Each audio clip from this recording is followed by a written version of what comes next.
team, so they're not in the video stream with me. I'm just in there vibing out on the video stream. So if you guys want to also be in there, I know we'll definitely have a because people can earn free money in this stream, and we'll have some kind of giveaway later on in the stream.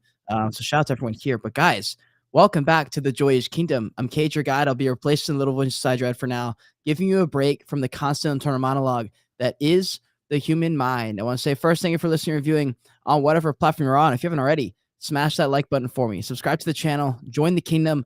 If you're on Spaces, hit that bottom right message icon if you're excited for this conversation. Hit that retweet, tag your friends, do all the things. We're going to talk about all the things. I'm really, really excited. This podcast is brought to you guys by BetFury Gaming, a crypto company looking to bring y'all motherfucking generational wealth. We are going to be bringing our educational content podcast over to their decent audience. And every 10 minutes, you guys know, every 10 minutes you watch on Twitch, you can earn 100 points, and you can exchange those points for entries to win real cash prizes. Today, we have CryptoCitties team on the show. We're talking about all the things about their project in the future, talking about digital worlds, VR, AR, metaverse, all the things. Guys, welcome. And also, I didn't know if it's just the CryptoCitties who's going to be on stage with me, or if I should add other people. It'll just be me and Will. Cool. So yeah, Will's already up. I already got him up. Yeah. Hey, what's up, guys? Good to see you, or good to hear you. Thank you. Great to meet digitally on the interwebs. Cool to meet you. Hell yeah, man. Hell yeah. Let's get into it. Guys, if you haven't already, again, smash the likes, get the people out there. We want to know. We want to talk about the VR, the AR stuff. I'm really, really excited to talk about it. But first, I mean, honestly, we while we're just getting started, I would love to know kind of the origin, the genesis of the project, since you guys started a little while ago. And so maybe something you haven't talked about in a while. Would love to know your origin story. Yeah, for sure. So, I mean, for people that mainly know us, we actually to be pretty popular on the day. We started out in March of 2021. So, pretty damn OG when it comes to what you're seeing nowadays. Who's still around. And basically, we came out with voxel with a main collection called CryptoCities, which was a collection of 333 that was minting over time. Ended up getting pretty popular along the way through some big collectors purchasing our stuff. I ran some pretty crazy auctions and contests. And at a certain point, we started building what we're now creating called CryptoCities Suburbs. And that's basically 1.5 years of development. And we've basically put an exuberant amount of work and effort into what we've currently released, which just came out on March 22nd, so just a couple of days ago now, which consists of 500 individual one-of-one voxel rooms. And these all exist within a city that will be minted, part of our Genesis collection called Neo Tokyo 2121. So in terms of the scale of this project, absolutely massive. 500 one-of-one rooms is extremely hard to create, especially each voxel is basically it's handmade. So the amount of time and effort that's gone into this is beyond what currently exists in NFT. And yeah, to basically segue into VR, we are extremely passionate about art through experience, and one of those bridges into feeling that experience is virtual reality.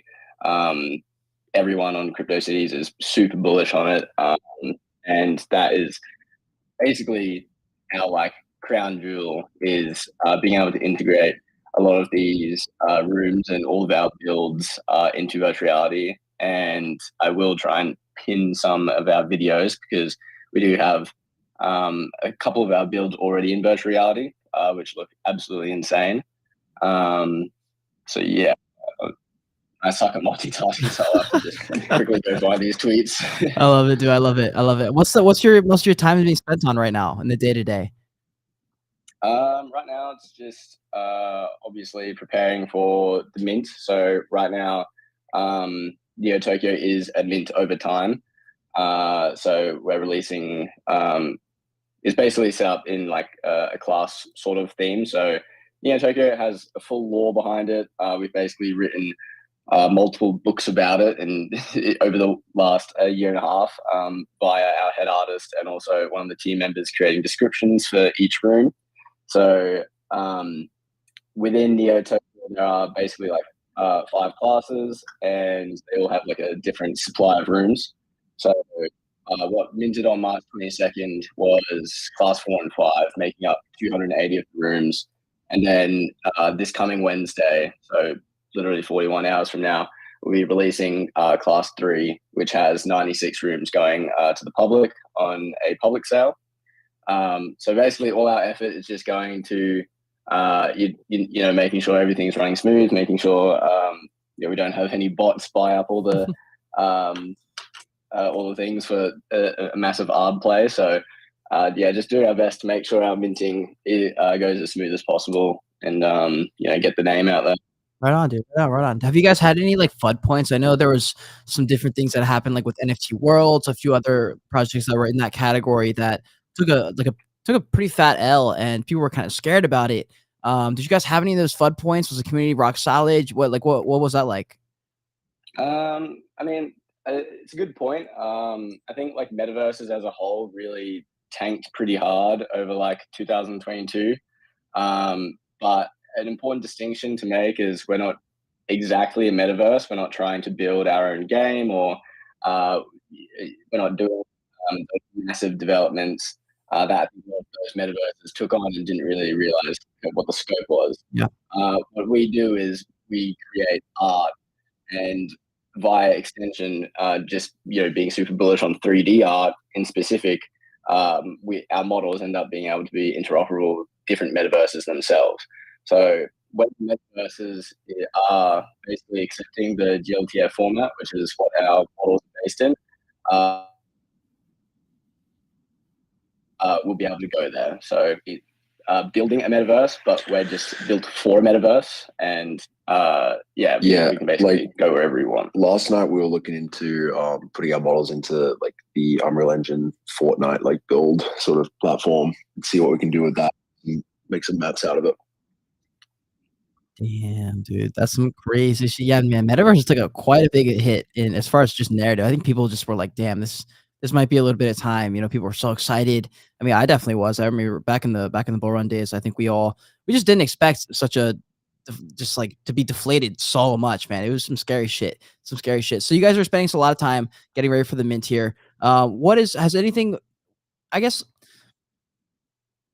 because most people are working toward one big mint, and it's usually one big collection, you guys have done something very different. They're 2 small collections. Just for people who don't know, I think the city is just like under 100 NFTs, and the suburbs is like 200 or something like that. It's a lot smaller collections. I just saw someone tweet about this earlier today about having some smaller collections, even potentially a smaller sellout as far as like having a gradual sellout. And I've been actually following a few projects that are kind of following that path, just having a slower sellout, not really marketing up for one day in particular. Has the marketing been any different, you think, for your project versus projects that are, hyping one big 2K to 10K collections? Yeah. You want to talk about? Yeah. I suppose I'll take this one because like I think about this a lot. Like I think the difference between us and like 10K projects is like pretty clear in the sense that every piece of art that we create is one of one. It has taken, at least a week to 2 weeks for each piece to be created by an artist who's individually working on it like full time sort of thing.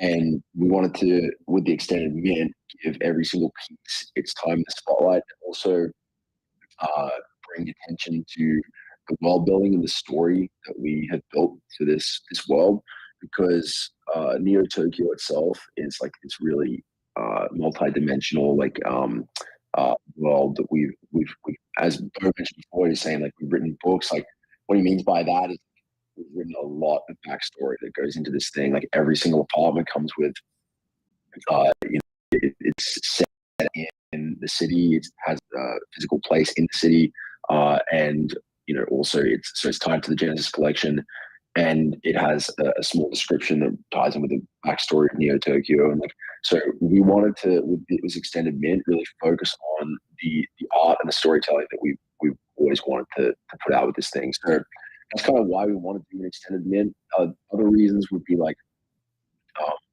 just to onboard people as we put this thing out, because like we think that the way that the models have been created as well is like we have in the lower classes like the sort of smaller builds, and as you get up to larger builds, like you decrease in supply, which makes sense because they're more difficult to make, and you get like sort of it becomes the way it's structured is near Tokyo is like this world where near like old Tokyo is flooded, and then they've built platforms at these cyberpunk sort of city above the old city. And so class 4 and 5 is already minted out. That's now you can get that on secondary, but that's all gone. Allow it out. And that was basically like the lower levels of the city that have been flooded, or like some of the more dark and dingy like apartments and rooms and things. And then as you go up, it becomes class 3 on Wednesday, which is all about being a bit more like stores and more futuristic living environments, like 100 years in the future sort of thing, with actually quite an emphasis on VR, which is cool. Like, because we're obviously very, very interested in that, and like we tied it into our rooms as well. Like as a like there's a theme of that in the lore, which you can get into, and then we go up another class, etc. So like the reason we wanted to do it on experiment is like to really show how much detail has gone into this thing, and like rather than just kind of like pushing it all out in one clump and people you take it as they will. Like we want to guide the audience along, I think. Yeah, how do you guys kind of communicate that story? Because some projects get it done. Some projects are able to get their word out, get their story, get their brand down. Some projects literally just can't. They try, but they're not able to connect with their audience, with the community, with new people especially. That's a problem with a lot of projects who, that maybe they're doing a great job. They got a cool community, everyone's tight.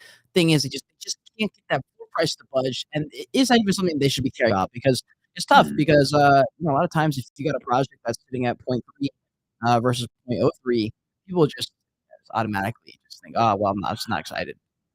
Yeah, I think like say that our project is sitting at like 0.3 right now as secondary, and I think like the reason that is we have a low supply. We also have very dedicated holders and like a good community of like people who actually care a lot about the art and the message that we want to get across with this sort of thing. Because like we have been working on this project for so long because we think that it is the new way of storytelling. So this way of building a 3D space that you can explore and it ties into like a narrative is something that hasn't really been explored in such a like large scale, 500 rooms, especially in NFT. But like I haven't seen this sort of thing on the internet before, and so people are naturally interested on a base level in the art and the experience that we built out. And like as opposed to, we're very art through experience kind of guys. Like we want to get people in through whacking them, I suppose, and like with the stuff that we have. And I think like it's that baseline interest, and as soon as you get that, like it's easy to give them like an explanation, which is built in story, right? Like a lore. And I think that's where a lot of projects might trip up, is that they sort of try and go raw first and get you into this thing. And like, to be honest, if someone was to come to me and like try and explain all this really big story and then show me like a PFP or something like that, like I probably wouldn't be as interested as if I just seen like a really cute pudgy penguin, or or I'd seen like one of these sort of like NFTs that a profile picture that I actually want, right? Like you have to give the people like something to latch onto that they're interested in first, and then you can start feeding them like the lore and these sort of things because they're interested, right? Like that's the way around. Yeah, you have to do it. You guys have collaborated with some cool projects in the space. Some of the big OG ones that people remember from back in the day that they'll just love to see. Like the word CyberKongs. My God, every time I see CyberKongs, I'm like, oh my God, I remember back in the day when Alex Becker tweeted that shit. Like back when he was on Twitter, bro. Where the fuck did he go?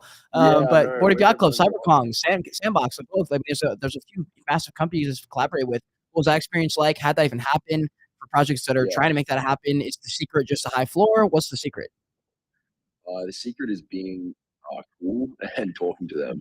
That's the main thing. Like you can't come in with like the 20th, 1000th generative PFP, which doesn't bring anything like new to the table. Like there are cool projects out there that are generative PFPs that have like, the thing is, the reason they're cool is because they do something new, right?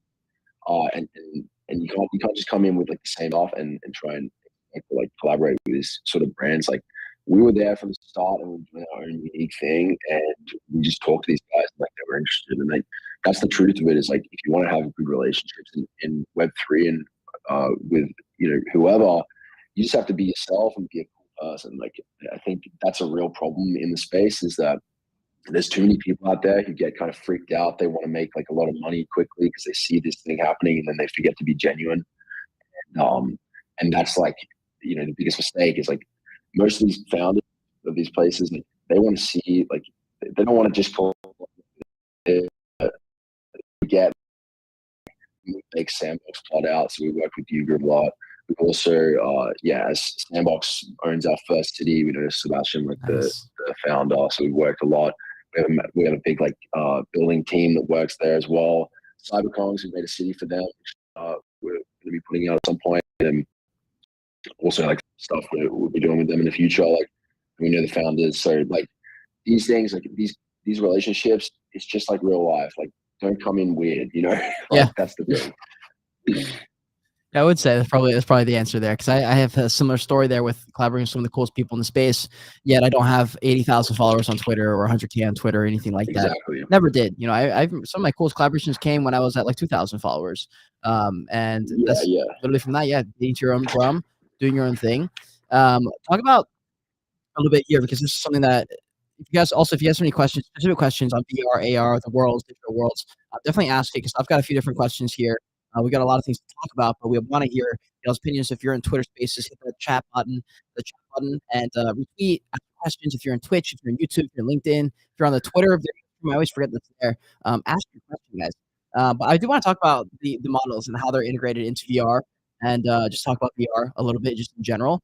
And because I know I just did a Spaces with Cold and Rain, and they were really, really cool people over there. We're hanging out with them in New York in a few days here at NFT NYC, and we're talking about the AR segment of their collection, right? And their in real life piece that they're going to get. And a few people were just like, yeah, it's cool, it's an extra thing, but I think most people just don't care yet. So how do you even sell that vision with VR at this point? A lot of people have said, well, that's a little bit of ways away. Even if it was here, like sometimes the actual gear and the tech just isn't up to date. People still get dizzy and things like that. Yeah, I mean, like I totally agree that AR is kind of gimmicky because the systems aren't there. Like getting AR up on your phone, like it looks cool. And like I've done that with our rooms, like our stuff, like it is compatible, and it's just like it's cool for about like 2 minutes, and then like you're never going to use it again, right? Yeah. Like that's the thing, and like the reason that is the case is because things have been built around that. But what I will say is there's like a massive market that is coming, like coming to fruition, and it has been over the last decade. The leaps and bounds we've made in VR and AR technology has like honestly baffled people. Like the fact that 10 years ago, like the headsets that were coming out were like in the state they were, and now today, like you can get an Oculus Quest for like $400 or something, and then put that thing on and like enter a world completely separate from your own with no wires. Like these, I think VR in itself is making the biggest leaps and bounds. AR is kind of still a gimmicky thing because like Google Glass, this sort of stuff. Like when we used to have that, like that.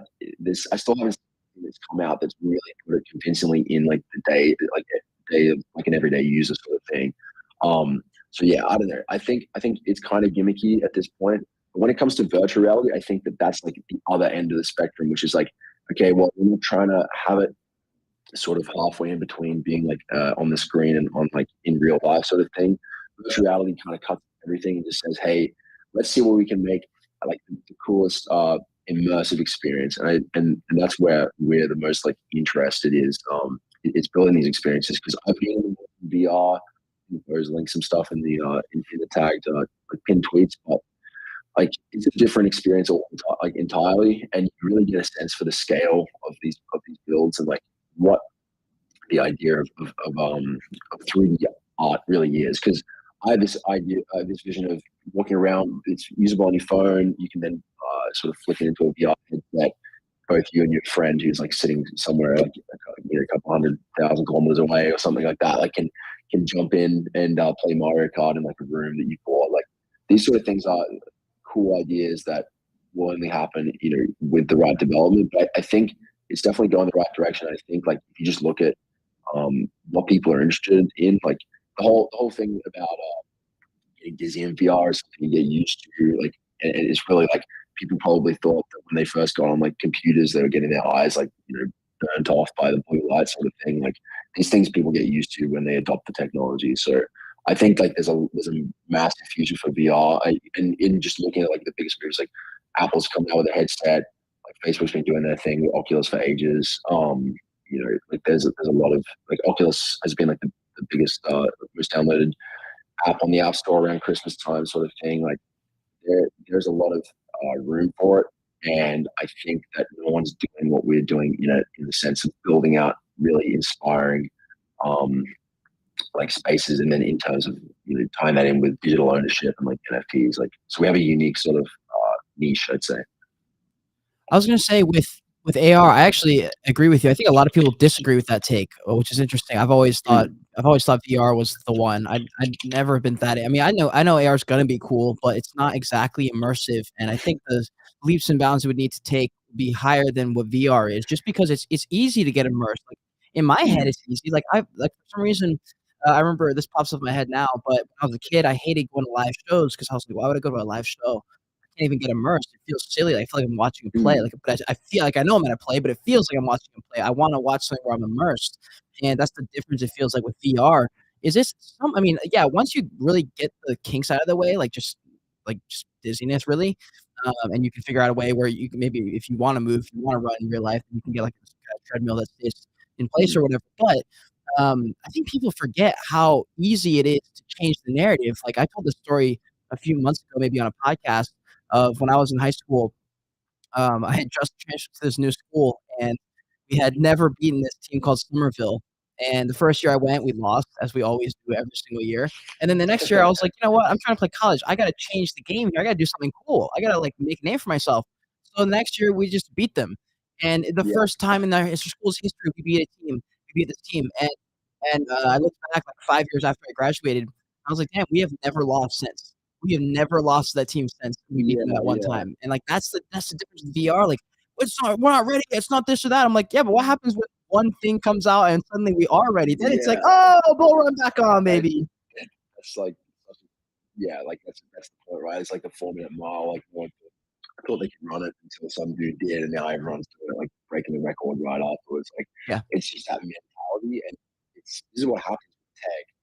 Is people don't believe in it until it's too late. Like Match is classic. And I think VR is one of those things that we've been sticking around with for ages. I think it's really cool. Obviously, people know about it. Most people have experienced it one way or another now. Like, but I think it's such an underdeveloped, underexplored medium because no one's jumping on with a VR headset every day. Some people are, but it's very niche. And as soon as that changes, we get that sort of like uptick the exponential curve on like the sigmoid function sort of thing, as we see with like ChatGPT and these sort of things, like where it suddenly just goes like snaps and it's like, oh, everyone's using this now. Like that's gonna happen with VR at some point, and we're gonna be there for that and ride the wave. So we're just making the best surfboard possible right now. yeah, that's actually a good little analogy there with ChatGPT because like I know a ton of people are on ChatGPT. It's one of like I don't know what the numbers are exactly at this point, but so many people have downloaded compared to other apps that have just popped onto to the scene. However, I could tell you about 10 times more people who did not have never used ChatGPT, and I know people who've never even heard of this shit. Most people, which is so odd because in our world everybody knows about it. You have to be looking under a rock now. In the real world, most people don't actually know about this stuff. It's because it's not immersive enough. And I think that's the same narrative I was rolling with earlier about AR. It's not immersive, and that's the difference. It's hard to adopt something until it's immersive. Same with these filters. Like most people don't use TikTok filters. Most people don't use them. On Snapchat, they do because it's so easily immersive. You click the thing and it's there. You take the photo, you take the video, boom, you send it to your crush, boom, you catfish them. Done. Boom, got them locked in. But anyways, but here's the cool thing. The cool thing is, and I know this from factual experience, if you stick with the thing that you have your own belief in and you have conviction in it, and this is from Elliot Trades, you you do something, you stick with it, and you make moves, and a few years later, you look back and see what happened. And I did the same thing with reviews, educational content, podcasts. Never got a lot of views. Everyone was passing me, yet I'm in here in a bear market making more money than them, I think, on a daily, I'm looking more of a consistent basis because I laid out the paths and I did the right things. And I stuck with the stuff that I knew was going to happen, in the bear market. And likewise, you guys are doing so much VR stuff that at some point when it starts to become the narrative, or even beforehand, the company is looking for someone to do VR. They're going to be like, okay, who are the leaders in NFTs and Web3 who are working on VR stuff? And most companies are like, oh, well, we gave that up 6 months ago because someone wanted it. And they go, oh shit, CryptoCities has never stopped. Yeah, exactly. And like you have to stick to on these things because like otherwise you're just lame. Like I don't know, like this sort of thing is like we're convicted because it's just the best thing to do. Like there's no way that this thing will take off at some point. Virtual reality is the future. We know that, and to abandon that and like and not try and bring this experience that we've created. Like I've gone into the voxel builds. I think it's amazing. Like I think it's a really awesome art form, especially in VR. I think they're probably one of the only people who's seen that in terms of like our builds actually in VR. We want to bring that to people, and so we got to be convicted with that because that's what we care about, and sticking to these things is like is really fundamental. Like we don't want to hop around on a bunch of things. It's kind of like what you were saying, like with like the metaverse. Like why didn't we see the metaverse come out in 2022? Because 2021, everyone seemed like it was around the corner, sort of thing. And like it's because it's insanely complicated if you try and do everything right, and you really have to stick to like one or two things and just make that your mission, right? And we are stuck to art through experience. We build really, really sick art, and we build out the tools so that you can like experience what we're talking about, right? Like that's the point. And yeah, I think like the AR sort of thing, like the problem with AR and like why it's kind of annoys me is it is a gimmick. It's a thing that's added onto a phone or something like that. There's no standalone AR headset that you're looking at. Like Yeah. that's not a thing. And and people, often sort of like using that in like terms of like they'll put something in AR, like that's why it feels gimmicky and like it feels like a side quest at the moment. And I think like at some point it will switch around and then they'll come out with that first AR headset sort of thing, or like I don't know what it is, like brain chip, who knows where it's gonna go, but like yeah, it'll become more clear. I think then it'll be blurring the lines between VR and AR and these sort of things. Like you get into a fully immersive space. Like I'm super excited about it. I'm just like massive nerd on this stuff. Like, Dude, so am I. And the cool thing is with this kind of stuff, this is for content creators out there. I know there's a lot of content creators who watch my stuff. Listen, I'm a born and bred content creator. I think in terms of content, I love doing videos. My hobby. Every single thing I've done in my life, the only constant has been documenting it. Since 2009, you guys have seen my main channel. You go back and watch soccer videos, fitness videos, vlogs, travel, anything. And what's cool with this specific market is you can still talk about Web3 and NFT. I just saw a comment in here on Twitch, and Malibu says, "I don't know why, but I hate NFTs." And so listen. Here's the thing. In a bear market, we don't got to talk about. Or it's not as important to be like, oh my god, this board Yacht Club sold. Like I know people are still posting that. That's fine. And for us Web3 Degens, we love that stuff. But for 99.9999% of people now, after most people left NFTs, that's not really helpful to any of them. What is interesting to them is something that Bryson told me on the podcast a few weeks ago. It's like, listen, if you want to get that other audience, you have to tie something that they know, and then fucking Trojan horse them with something else and impregnate them with Web3 knowledge in a different angle, bro. You got to talk about some other aspect. Like with VR and metaverse stuff, you can't use the same hooks that you use in the full market when there was inherent interest before they even click on your video. By the time they get to your video, they go, oh, I already like VR. I already like metaverse because rich people, money, moon, all these things. In a bear market, you got to change the narrative. You can still talk about it in a different light. I talk a lot more about smart contracts, or not smart contracts. I talk a lot more about the digital ownership and how it makes sense in a business sense in the bear, much more than I did in the bull, just because I got to do what I got to do, but I still got to talk about Web3, and like that's the thing with VR and metaverse stuff that would love to know your opinion on the content coming out of that, and what you think maybe could be better as we're in this kind of incubation period where we're like, okay, we got a lot of cool things working, but it's really just the nerds who are talking about it. Everyone else. It's like, look, we're going to be on the sidelines for a little bit. You're here with us.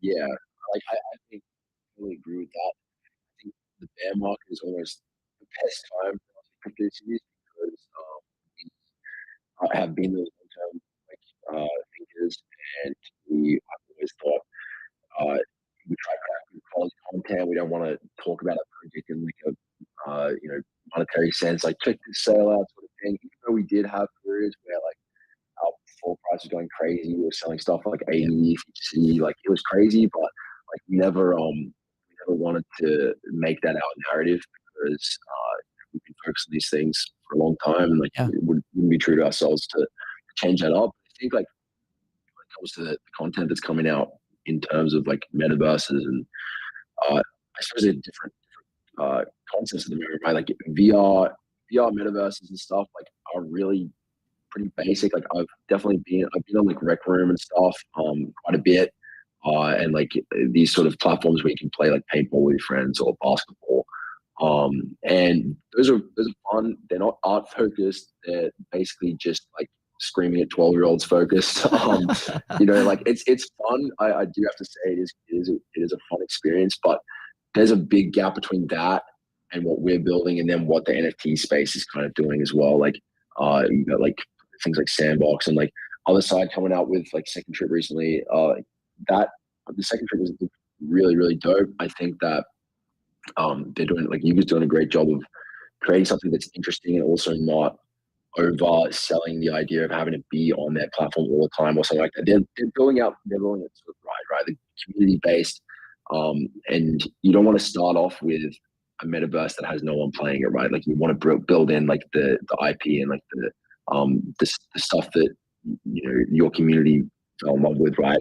And build that out. And like that's kind of what we do here. Is like I don't think that anyone would be interested if we didn't have the voxel art like what we're doing, and so we're gonna have those community like collectors and people who like are involved in the project, like stay around and see what we're doing, like help push this thing forwards. But yeah, I think like content wise, like, honestly, we put out quite a lot of content in terms of virtual reality that we like to like show off, what the builds are.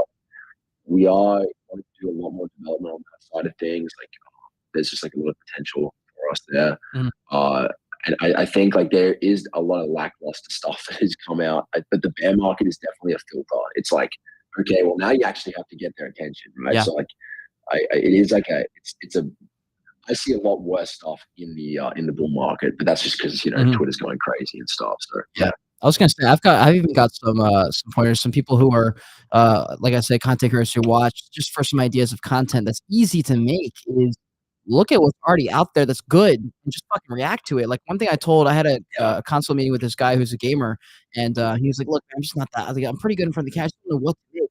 Just start reacting to other video games and like give your perspective as a game developer." And he was like, "Oh," and I was like, "Then even better, like go find a movie where it talks about it or incorporate something like it, with this is perfectly applicable. It's like, go watch Ready Player One, pick 7 scenes that are lit, and then give your perspective. Talk about things that you can do. Talk about things that like how this would actually happen in real life. Like people nerd out over that shit. When Interstellar came out, and people were like, "Oh my god, time travel! Oh my god, gravity!" And all these physicians and like nerdy people blowing up on TikTok or not TikTok, on like whatever apps they're posting on.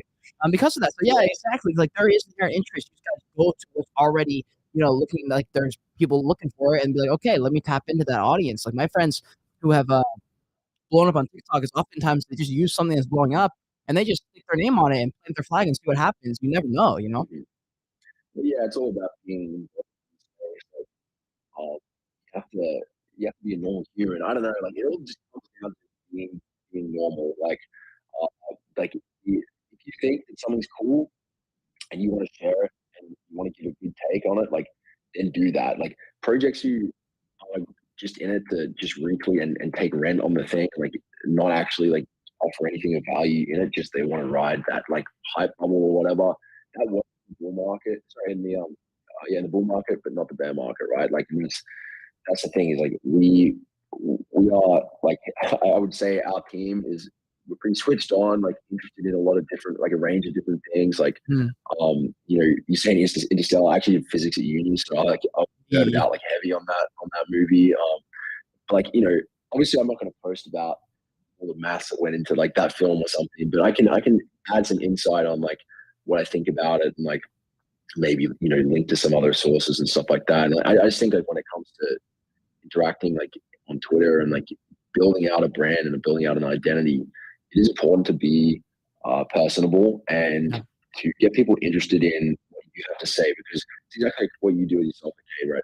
Like you market yourself as an individual who's interested in things, right? And that's what gets people watching and what gets them long time supporting. Like they want to know about your take on something, and some of the brand, like they want to know what's CryptoCities' take on this new thing coming out, and how can it work in conjunction with that? What's the ideas behind like this?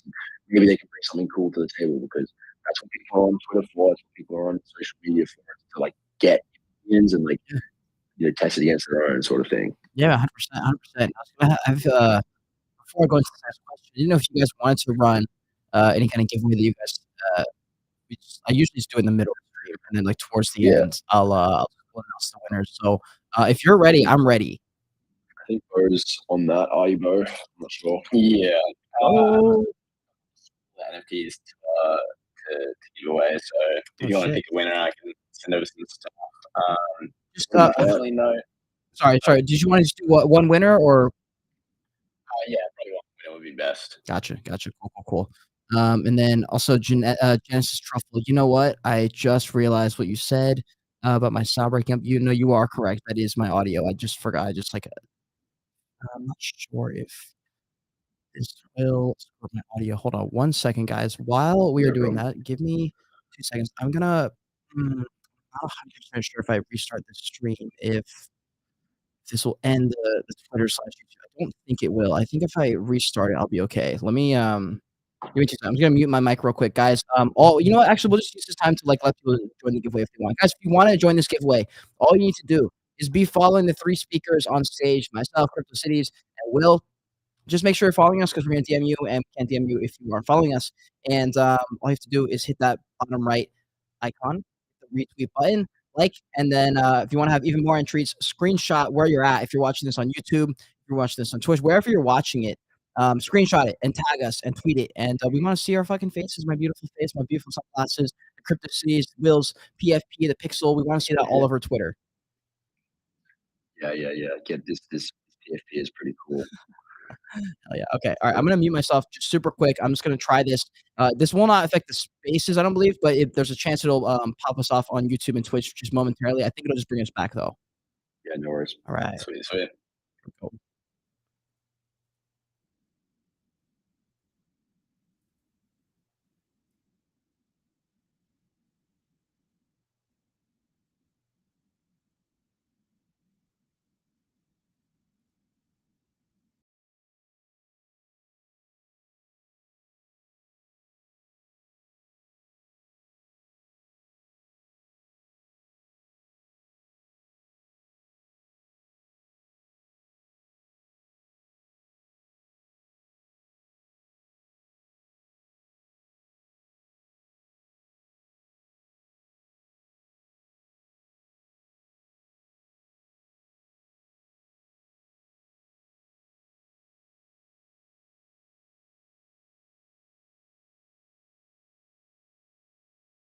All right. If you guys can hear me, give me some thumbs up. Big thumbs up. Oh, let's fucking go. Wow. Okay. Well, this is a big moment because I just did something that was very terrifying for me to restart it on the video stream. I've never tried that live before, but everyone's alive. Guys, again, for the giveaway, all you have to do is hit that retweet button, bottom right corner. You'll have even more entries. Guys, smash the fucking likes, the retweets, but screenshot where you're at. And I want to see us wherever you're watching. If it's Twitter, if it's video streams, if it's spaces, doesn't really matter. But just tag us, fam. That's all it is. And we will choose that winner in a little bit. Metasat, what happened, bro? Why are you putting sad faces, bro? You're making me self-conscious, man. What are you doing? Anyways, here's what I want to talk about next. I want to talk a little bit about you guys, Bo and Will, the founders here, the guys who are leading the charge for some VR stuff. Dude, I love VR. You guys know I'm a nerd. Is this still my bio?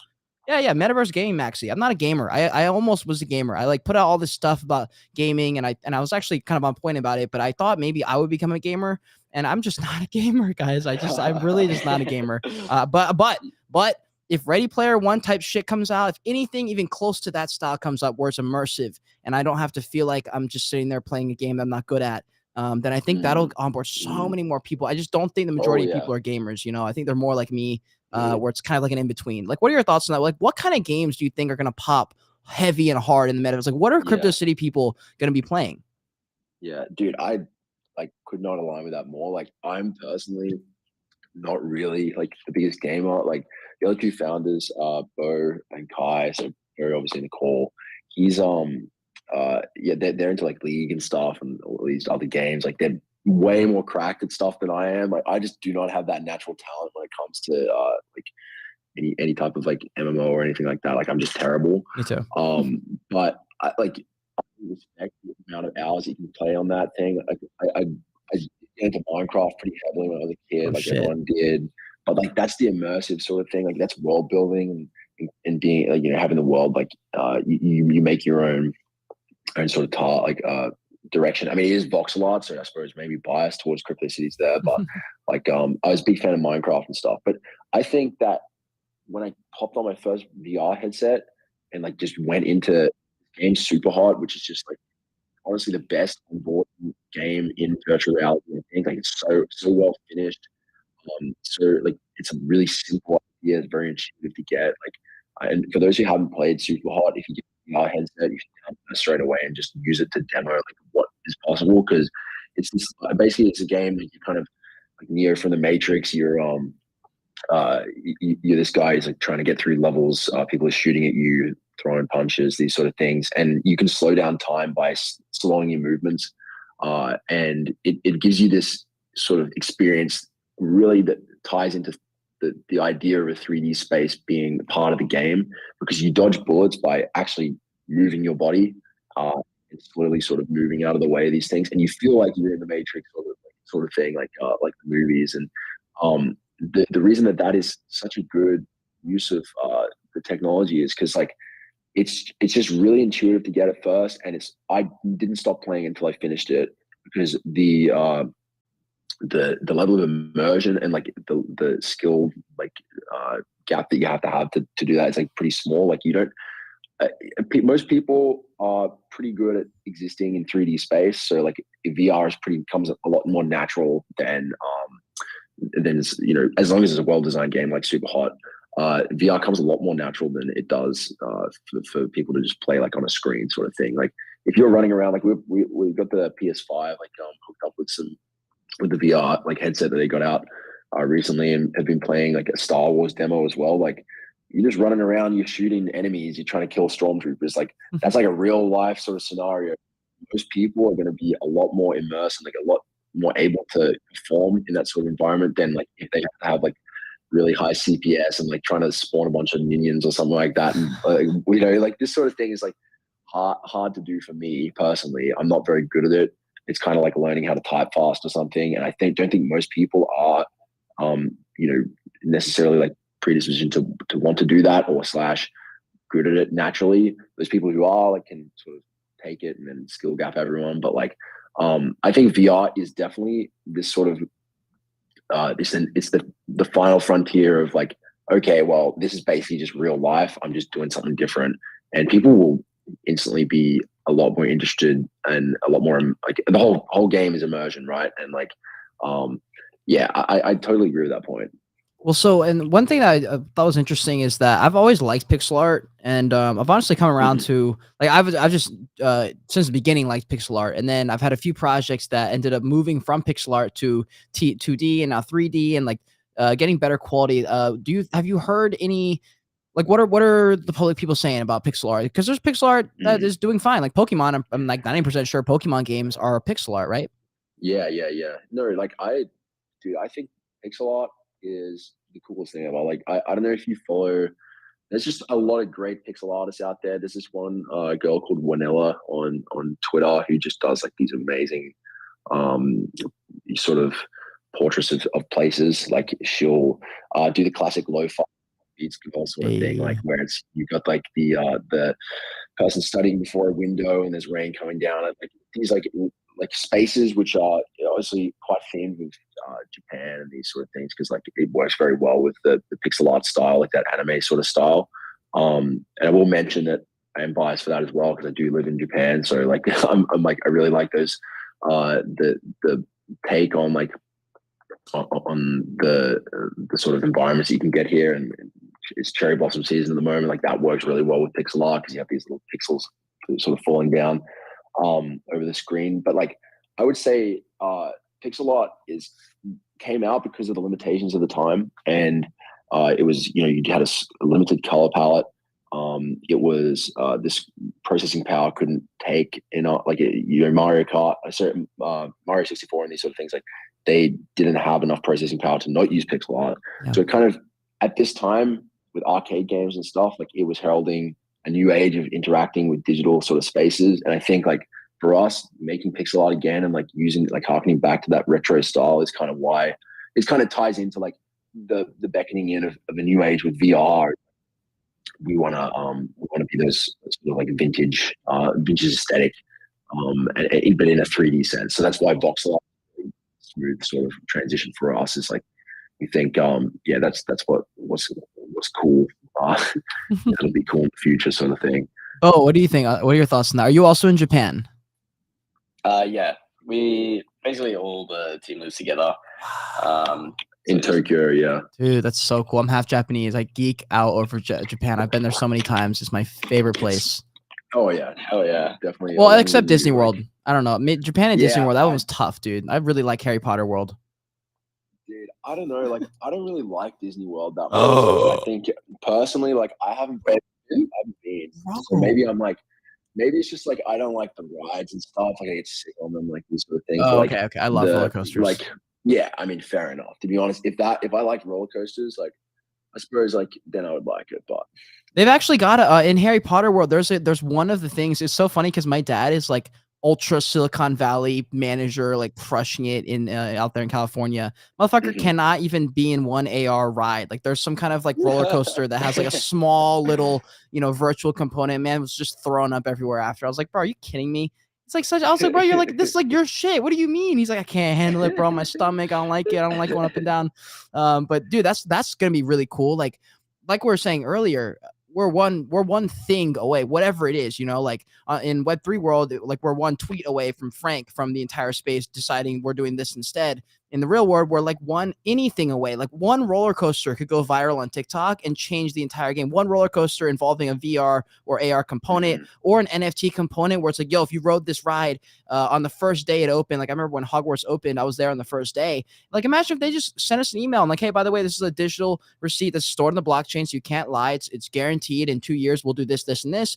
And if you still have access to this NFT, you haven't sold it, you get whatever the fuck, you know? I'm like, that's just such a simple concept. And that's where a lot of my content surrounds is. I'm like, guys, that makes sense. And it's so non-arguable. It's like, you already do that. All we're adding is an extra layer of verification. Yeah, you don't have to like, bring in like the hate for NFTs when it's like, okay, this is just a good application, you know? Like that's, I think, like, but yeah, I don't know, Bo, your take on like, on necessarily, you know, what we're doing here, like, and what the potential is, I don't know. Yeah, no, I think I mean, not to sound cocky, but I feel like we are the project that could be, you know, that component that's needed to push virtual reality in like a direction that's, you know, very bullish. I think limitations with virtual reality over the past like 2 years and why it hasn't been like so widely adopted is mainly due to like the games and the software that's available on it. Because the headset has like, I'm not sure what headset you have, Kate, if you have an Index or a MetaQuest 2, but the hardware technology has come so far. And although, yes, there is like, people will get dizzy on the first time or whatever. Yep. That's typically throw off on the ride sort of thing. Yeah. And the reason why they actually don't come back to VR isn't because of getting sick, is because what they experienced in VR just wasn't really cool enough. It's just like they went on a roller coaster, or they went on a roller coaster and then threw up. Like, not a good like reinforcement of experience. Yeah, it's not cool. I think, and when it comes to things that actually are fun, so I mean, me and Will both tried VR on the same day in like a little house we were staying at, and ever since that day we've been working on virtual reality nonstop. So it's never even been like a question for us of, oh, should we work with virtual reality, or should we develop these spaces for virtual reality? It's just been like, we put on a headset, we experienced it, yes. And since then, I think I personally still play virtual reality like pretty often. Like, I'm a big fan of Beat Saber. That's basically it. But this guy always is next to the computer, like I'm working on, and he's just like, you hear this Japanese pop music going on. He's like always punching someone. Stressed, I'm just like, all right, I need to do a quick little Beat Saber now. But what's sad about that is, I love virtual reality so much, and yeah, I only go there for Beat Saber, which is just a rhythm game. You can say it's like fitness as well if you wanted to. But when it comes to other games and such, you have like Rec Room, which is very target demographic is kids. The art there is very bare bones, very like not very inspiring. It's functional. It's functional. It's not really pleasant to look at. But the games there are so much fun, because it's like, as Will was saying, with virtual reality and where it's at, the simplest games are fun. So like just paintball, or I shoot at this one thing and that's all I do. You don't want to think too much when you're in virtual reality, because it's the whole motive of it is to be immersed. So you don't want to be thinking too much about random stuff and then run into your kitchen bench and then you're straight back into reality with a massive bruise on your hip. You just want to exist in this space and have as much fun as possible. And I think one of the games that me and Will loved the most was just putt with like your friends. Yeah, so fun. So we used to have CryptoCities team meetings on the green. Hey, love that. I love that. I think that kind of personifies most fun about, in terms of a gaming sense of virtual reality, is just doing something really simple that's like fun. I'm also doing it with my friends who are currently, located around the world, or, across the city, wherever it is.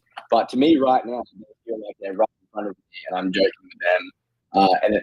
I am immersed. And I think something that I find that breaks me away from that immersion is the lack of like environment that exists in these sorts of games. So Rec Room, like putt, it's really not visually pleasing. You don't go in and you say, wow. The only time I said wow was like, holy, like Will's legit like feels like he's 3 meters away from me, but he's not. But then I like look out and I just see this really uninspiring skybox with like 3 weirdly placed clouds, and I'm just like, oh no, this is virtual reality. I just woke up.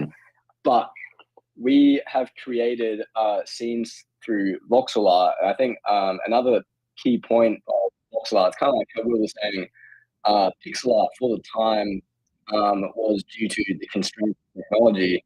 Virtual reality, there still is constraints on what you can run, but with voxel art, it is very optimized, and so we've been able to create these incredible scenes that have given me no other game in virtual reality, and trust me, I've played more, I've visited most of them, has given me as much immersion as just existing within one of our builds. Because at the end of the day, as we've said a few times now, it really is art through experience. We have beautiful art just by, just at the bare level. If you visit our website, you can look through our rooms. It's absolutely incredible. But then to exist within this space and it to be, optimized and run fine is like truly something else. Like you genuinely feel like you've been displaced into those Ready Player One environments. I think that is also a good point with the Ready Player One. Although when I first started watching that movie, I've seen it like 4 times at this point.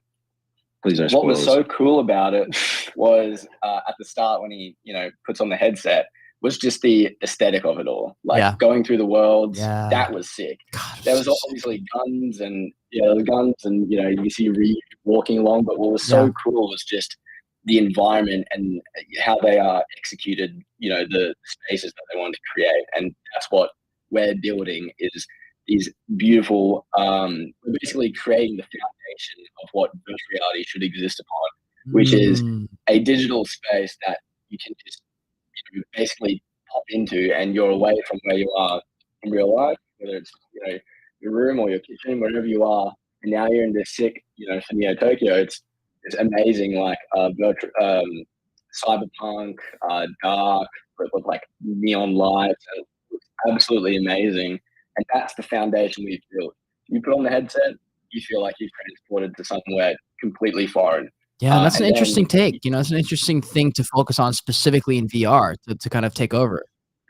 Yeah, because I think what just to build that point like really quickly, I think that what you're saying there, Bo, just to condense it all is at the moment there's three sort of vectors that you have. You have the how fun something is, what the limitations of the headset are, and like also what it looks like, right? And so at the moment, the limitations of the headset mean that the vector of the how fun it is needs to be maxed out, and how good it looks needs to be minimized, right?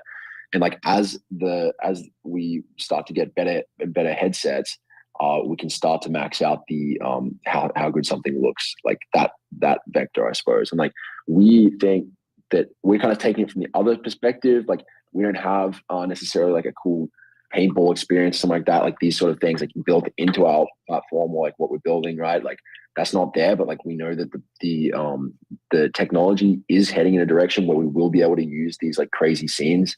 And like obviously Voxel is very optimized. Was saying like we're like really focused on building like spaces and vibes, I suppose. Like I don't know, if you've been in Japan, you would know like when you're walking down the street, and like this is what the city is based on, Neo Tokyo. Like Yeah. when you're walking down the street, like you just walk into a small store and suddenly your world's transformed. You're somewhere completely different. Like it's so different from the outside. That's why we took our city based on Tokyo, is because we just thought that like the real vibe of it is you go into one of these rooms, and your world is changed around you, right? And like it's different to what you saw outside, sort of thing. So yeah, I don't know. I think there's a lot of potential for this stuff. We're taking an interesting approach to it that hasn't really been taken. And I think the reason it hasn't been taken as much is because there's not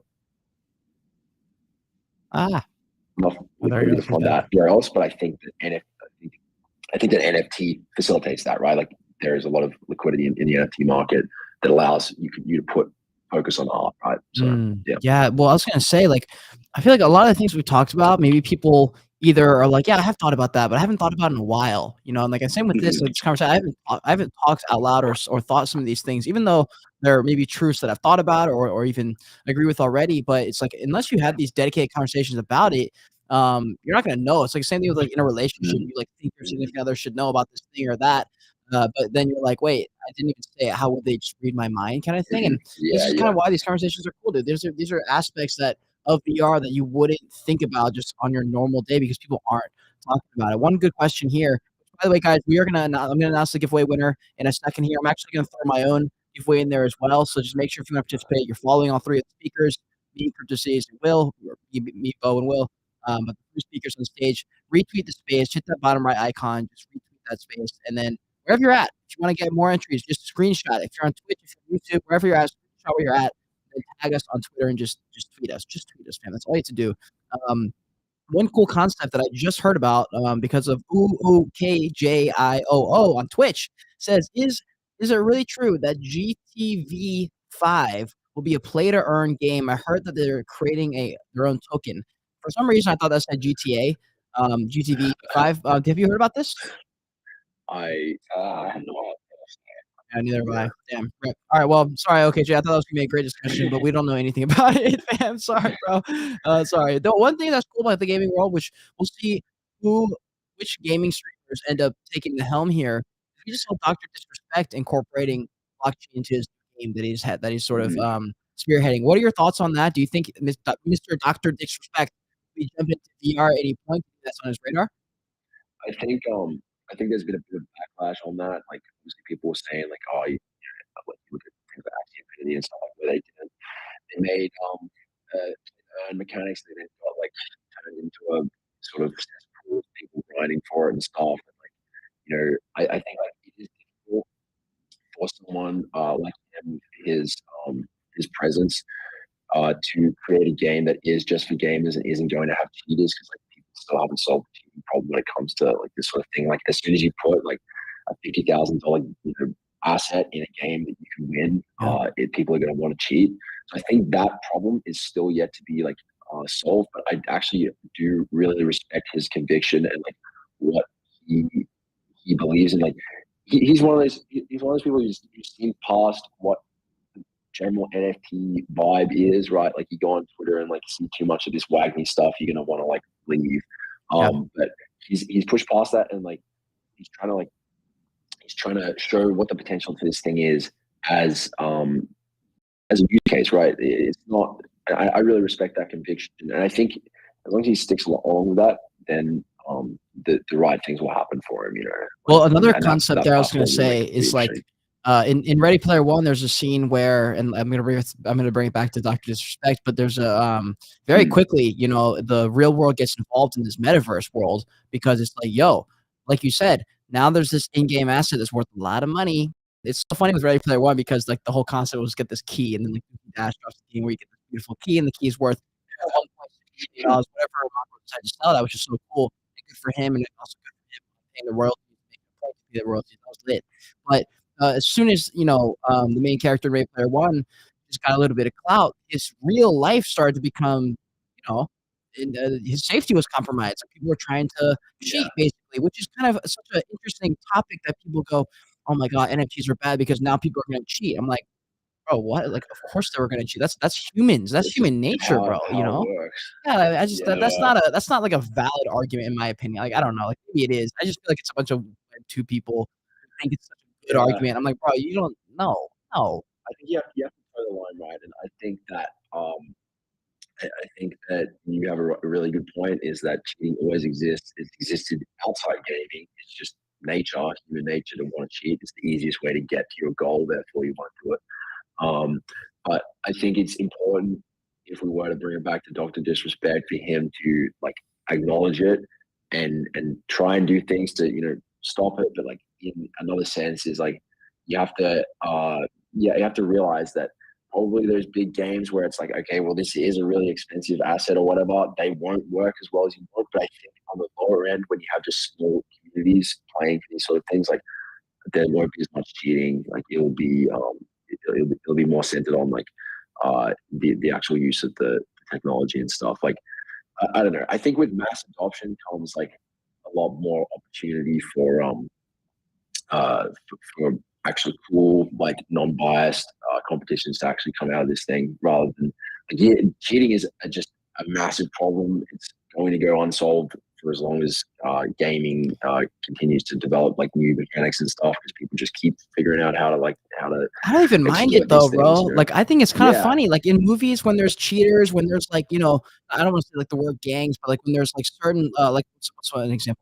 Westworld. If you guys know familiar with the show Westworld, oh my god, so fucking good. I don't know. I haven't seen the last two seasons or the last season, but oh my god, dude, it's so cool. But there's different characters. Some characters are in quotes good versus bad. Some are like almost like hitman type of people to just get certain points or whatever in the game. And it's technically cheating, but at the same time, it's like this is just humans. I mean, these are humans operating in this new world. That's all it is, and it kind of gives like like it's conflict in the story, bro. Like I'm not mad about it. I'm down, bro. I'm down for people cheating. I'm down for like the whole thing. That's life. Like you can't fight that. Having fun. I don't know, but yeah, I was just saying like I mean, yeah, I guess it does suck if you're the one who works super hard and then someone just comes out and rips it off from you. But that's also life. That's the thing I keep coming back to. You gotta be clear about it, right? Like that's the thing. I think it's like from a developing standpoint, you should always try to optimize it as much as possible.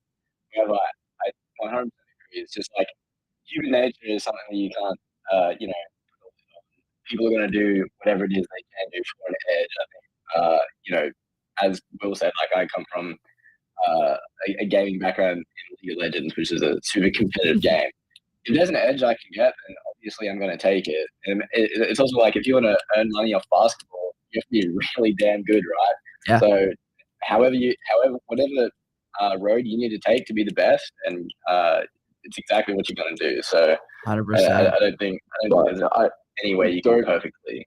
Don't necessarily endorse it. I would say, Yeah. like, I think that it is part of it's just part of. I totally agree. It's just part of gaming. This is what people have to deal with because it's unsolvable. Like, I will just say that it's completely unsolvable. Like, these things just aren't going to be. You can't lock it down enough. Like, you know, for example, with like League and stuff, like, yeah, they try and do anti-cheat mods all the time, but people still come up with like new machines and stuff. Like, now they have things where it's like, okay, well, I can look at the screen, I can have a camera do that, a separate computer, control the mouse, and like type, like through like a mechanism that they've built. And that means it's completely separate from the computer. So there's no way to tell that that's not really a human unless they look at the keystrokes and these sort of things, and then they can get around that. Like, it's just. I mean, you can even look at Doogie Dash. Like, Doogie Dash was a very simple game. Yeah. You know, very fun, and obviously all the people that are, you know, super rich, they're not going to, you know, play their part. You know, they're going to give it to, you know, the Fortnite kid that has, you know, 0.1 millisecond reaction time, like, of course. So it's just the way things go. It's people just going to totally agree. That's the only way it's going to happen. Like, I don't. Yeah, definitely don't endorse it. I don't think it's fun when you're like playing COD or something, and then someone gets on with like aimbot, just completely ruins everything. But like, cheating happens within a realm. Like, if someone's doing too well as well, like, they just get instantly flagged just because they're an outlier, right? I do think like it's always going to happen, but it's always going to happen within a natural bound. So you do kind of have to let it play. Yeah, I mean, kind of. Yeah, I'm kind of with you there. And also, guys, if you're watching this in space, if you're watching this on Twitch, on YouTube, the giveaway is going to end in literally 30 seconds. This is your final opportunity to enter the giveaway for NFTs provided by CryptoCities, and then also a giveaway from myself. All you have to do is hit that retweet button, bottom right corner on Spaces, and make sure you're following all three of us. And if you want to have more entries, just screenshot wherever you're at Twitch, YouTube, LinkedIn, wherever, and just tag us on Twitter and just tweet at us. All you gotta do to join. I just want to leave you guys with a thought, or one of the other movies that comes to my mind about Metaverse, which is the reason I'm so interested in the world, is because that's how I got onboarded. With good movies, good quality movies with funny, interesting concepts. Spy Kids 3, bruh, and Spy Kids 2, both of the games. Like, Spy Kids 2 had some like, you know, digital-esque, futuristic things, like putting a little baggie inside of a microwave and out pops French fries, Coke, and a burger. I was down for that.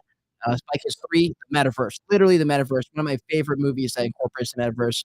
And if you guys just don't understand why I'm a Maxi, if you don't know why people are excited, like Nebo and Will, why we're nerdy out over this shit, it's because of movies like that, and like it gets you thinking, you know. And so, both of you guys, your thoughts. If you guys have any movies also, Bo and Will, that are like Metaverse-y in nature that might get people kind of excited for the world of VR and AR. And while you guys are doing that and talking about it, I'm gonna go and choose some winners right now. Yeah, I mean, Spy Kids are classic choice. I love the thumb minions that pop up in like a second. I can't remember what it is, but I don't even remember watching Spy Kids ever. I'm gonna be honest. Maybe that's blasphemy. What is wrong? Wait, I watched Shark Boy and Lava Girl. That's Spy Kids. Yeah. Wait, is that? I- No, that's I different. I like think, that right? Different. They were very similar in branding. I remember that. True. Yeah, pretty much. Yeah, I think in terms of movies that I think are sick, like metaverse stuff. But I'll let you go on this one because I got to think a little bit. Well, I mean, honestly, I haven't had much. What other? I mean, when I was in Australia, there's this TV show called Code Lyoko, which was like on like after school, which was actually pretty sick how they did it, because it's basically like a cartoon when they're in the real world.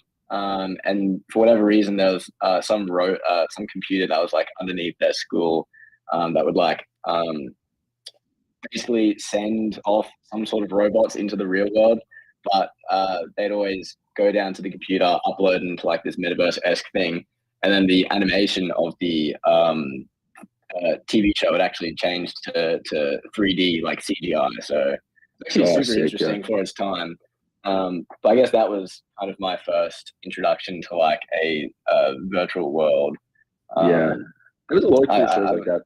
I got to shout out The Matrix though. Like, oh shit, how did we forget about that? Yeah. I don't know how we forgot it, wow. but like that, I think yes, the real like bifurcation point between like people not knowing about what is possible and then people being like, wait, hang on, are we actually have like we actually have one of our OG like virtual reality trailers, which I didn't in has like an NPC that we end up like taking the red pill from. He's like a blue pill and a red pill, and we grab into the red one. So lots of influence there. That movie is so ingrained in culture because it is just the cool, like it's a really cool concept, and it's also the way that things have sort of gone. Like people we're trickling into that reality. Like we are going towards that sort of space. Obviously, hopefully not exactly the way that the Matrix turned out, but like the idea behind it and like the world that's created. Like I would love to jump in like a virtual reality Matrix simulator or something back like maybe in like 20 years time or something. That'd be really, really dope. Dude, I'd be so down. And like for people who follow me on Twitter, guys, I am going to choose this winner literally right after I say this. Like one of the things that if you follow me on Twitter and you like follow my Joyage and keep up with my content on the daily, you guys know I've been super into meditating for a long time now, but it's really dialed in, and I've kind of figured it out this past few months and changed the way I look at most things. Like you really are the only permanent thing in this world, and that's kind of why I take this approach of like, because everything's so temporary and every event, as soon as it passes, it just goes and lives only in your memory after that. This idea of like, well, I don't want, the fear that is surrounded around AR and the fear around VR and the fear around AI, which I'm surprised we haven't even talked about. We'll have to bring you guys back on and talk about AI too. But a lot of normal people who don't live in the Web3 world, they're not very stoked about AI. Like they genuinely aren't. And I'm sitting there going, aren't you excited about this? They're like, well, aren't you worried about this? And I'm like, oh, yeah, I guess they both are. But I've kind of just taken more of a backseat approach and like, look, I can't control 99% of the shit that's going to happen anyway. I'm just here to kind of be here for it. I'm a content creator. I'm here to document this shit. Like I remember when the FTX stuff went down, my mom literally called me and was like, are you out of a job? And I was like, no, this is actually, it's awful, but like I'm okay, very much okay, because it's just content. No, I always get those phone calls from my mom every time crypto goes up or down. Basically, it's like what's going on, Bill. But I think definitely that's. I mean, you just mentioned something at the end there. I can't remember what it was. Like what we're talking about. With the AI and like people not being excited for it. Oh yeah, you're talking about meditating. So our whole team is like really into that. Like people need to Wim Hof more. Like people need to like sit down and like just think for a second, because it really like recenters yourself, and then maybe you like make so many GM posts on mental clarity is a huge one. It's terrific. It's terrific stuff. People that also meditating in the metaverse is very cool. I feel bad. Hey, meditating in the metaverse? Oh shit! Well, one of these guys and girls or whoever's in the space, guys, we're gonna choose this winner right now. I've kept y'all long enough. I'm not gonna blue ball you. We are gonna choose a winner right now. We have Genesis Truffle. You are the winner of the CryptoCities, whatever NFT they're deciding to give away on this giveaway. So let me find this. Congratulations, Genesis Truffle. Congratulations. You won an NFT. Also, I'm going to try something here. I'm not 100% sure, but I'm just willing to take the risk. I've never done this before. But I'm also going to be giving away, I normally give away a Joyage Kingdom merchandise or something like that if I'm not giving away an NFT. But what I want to do, just because we're in Web3 and just because I've honestly been impacted by like Frank just making decisions and rolling with stuff, and even if there's a chance of failure or a mistake, that's kind of okay. So I want to do like a redeemable, because I'm doing a review on Bougie NFT, Bougie Project, which is an art project, and they have a collection that's separate that's just for redeemable items. And I kind of like that idea, and I don't know if it's the best idea because now it's permanent on the blockchain, and I don't know what happens like once you redeemed it, like where does it go? But anyways, I'm still going to choose a winner, and what's going to happen here is I've got a bunch of samples coming in for the close. A few have already been opened. A few have already been jotted down as positive, as in like it's going to be in the next drop. And so what I want to do is I want to choose one winner here, and they're going to basically, I'm going to at some point mint an NFT. It'll basically just be a redeemable. I'm not even sure how this is going to work yet, but I literally just made that decision 2 minutes ago. And the winner of that NFT, which will be a redeemable, is going to be. Hold on, I did not actually scroll. Here we go. Here we go. Here we go. The winner is Metazet, fam. Metazet, God, that motherfucker's lucky. He's won a couple giveaways now. He's also on every single podcast. So Metazet, congratulations. You won a Joyage Kingdom redeemable NFT. That's fucking lit, actually, because I don't know how it's gonna work. But also, while we're talking about winners, it looks like Malou Boost, who's in the Twitch stream, you're also a winner because you redeemed a $250 prize just by sitting here in Twitch and listening and watching. You spun and gambled and won $250. So congratulations to you too. Holy shit. People are winning. They're winning in the Joyage Kingdom watching the show. All you gotta do is tune in. You win shit, apparently. Holy crap. This is lit, dude. This is really, really cool. Nice. Okay, so I do wanna guys, if you are a winner, let me actually DM you now so I don't get fucked because last time I did a giveaway, whoever won, someone made a fake account and immediately DM'd me from the fake account and I fell for it. So I will not be doing that. So Jess Trouble, I'm gonna message you right now. Yo, you won, my friend. And I'm also going to DM Metazet and say you also won, my friend. You won the Joyage Kingdom one, so you won the JK redeemable Liddy. Cool. All right. And then Malou Boost, you already won the money on Twitch, so good shit on you, fam. I want to do some rapid fire Q&A as we wrap up here. We talked a lot about fucking everything, honestly. We didn't talk as much about you guys. Like how long?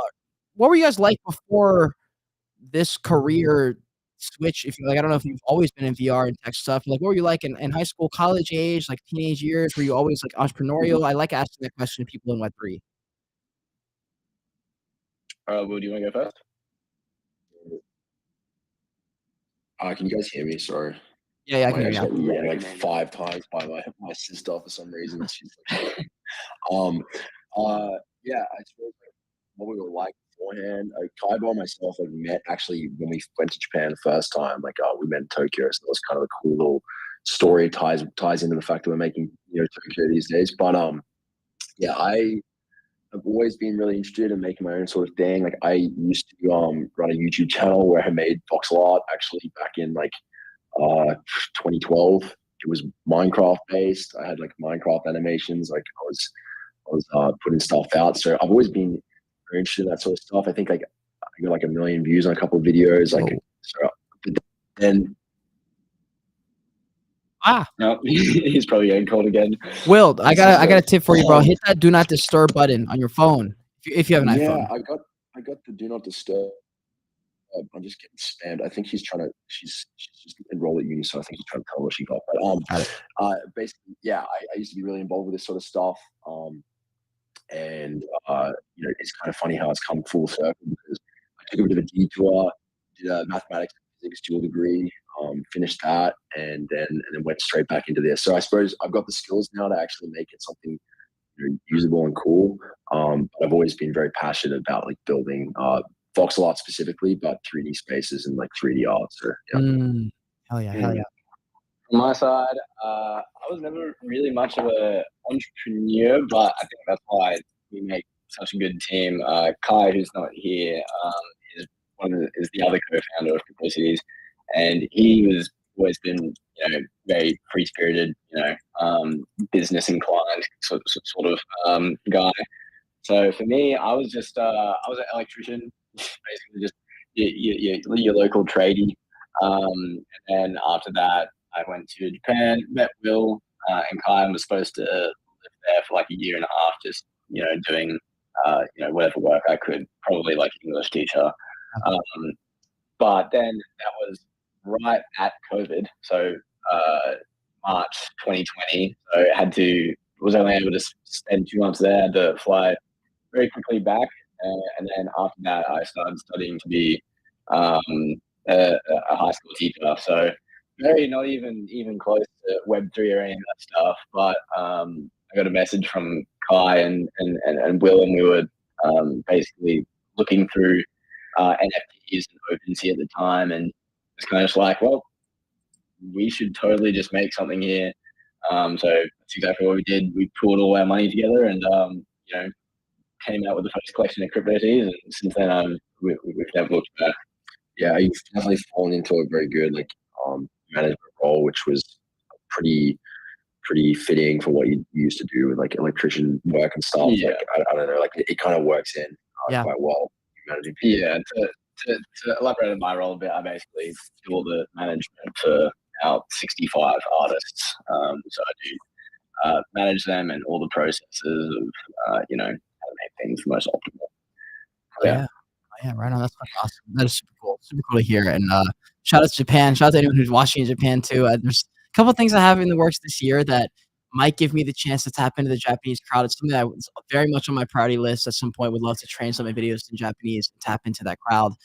There's a training component. There's some things I'm really, really excited to do in 2023, and I'm just excited to attack the future. There's a few things I want to. We'll have to bring you guys back on at some point. Definitely want to touch on things like CBDCs that are like sort of like Black Mirror-esque in the sense that like right now we're seeing like literally right now I just got tagged into TikTok. It's either China or Korea. I think it's China, where people have a face scanner right now, and if you've been bad, you can't act as their kids in school. You literally can't eat food, and I don't even know if that's real, but even that concept is crazy to me. Universal based income based on metaverse, like they take all these jobs. Are they going to have to just figure out a new system? It's probably going to use the CBDCs that they do. The AI stuff, which you didn't talk about. So you guys just better be following us, fam. Be following the Joyage Kingdom podcast. Follow CryptoCITIES, Bo and Will, because we're going to be talking at some point this year, and we'll bring it all up. Yeah, definitely. I'm keen for it, man. You've been really good. I like your takes. I like talking to you. It's cool. Yeah, man. Yeah, thanks very much. Yeah, absolutely. This is super fun, guys. This is super cool. Is there anything you guys want to leave on? Do you want to like shout anybody out as we bring this podcast to a close? Respect to all artists who worked with us for the last 1.5 years. We are coming out with the class 3 mint for our project, CryptoCity Suburbs, on Wednesday. So that's in 41 hours. That goes live for 40 hours, I think. Just stay tuned, follow what we're doing, and we'll take you to the future. So, yeah. 100%. CryptoCITIES takeover. Hey, let's fucking go. Let's fucking go. Guys, if you're watching on YouTube, thank you. We love you, YouTube fam. Fantastic Universe. I appreciate you being in the YouTube stream. If you're on Twitch, earning money 10 minutes. Every 10 minutes, you earn 100 points. Shout out to Malu Buso, I think it was, who won the fucking gamble of $250. Crazy stuff if you're watching on Twitch over at BetFurious Twitch channel. Links are down below. If you're watching us on LinkedIn, Twitch, Twitter, wherever you're watching, thank you so much for being here. If you enjoyed this conversation, hit that retweet button, hit that like button, subscribe. I don't care where you're at. Follow the Joyage Kingdom, follow my Joyage, jump on your own Joyage, take that leap, roll it out yourself. And until next time, continue on your Joyage, continue to learn, and be grateful you're alive watching this video or Twitter space. And CryptoCITIES, Bo and Will, again, thank you so much for being on the show. Thanks very much. Bye, guys. See ya. Twitch is live, or Twitter is done. YouTube, Twitch, fans, seriously, thank you so much for being here. I do appreciate y'all. This is a random, not a random, but this is more of like an impromptu podcast. Wasn't really going to stream this one video. And then I remembered, shit, I didn't do 2 podcasts last week. I doubled up last week, and I need to double up again this week. So tomorrow we do a podcast with Joanna. She works at Art Blocks and at the NFT Museum as the curator. So that's going to be lit. The NFT Museum right down the street, by the way, in Seattle. And on Thursday, we have P.O. from the Nifty Morning Show. The Nifty Porter, you guys know him. The Nifty, they're coming on the Joyage Kingdom. It's going to be so exciting. So, guys, see you later. See you tomorrow, actually. 12 p.m. PST, I think. No. 2 p.m. PST tomorrow and 12 p.m. on Thursday.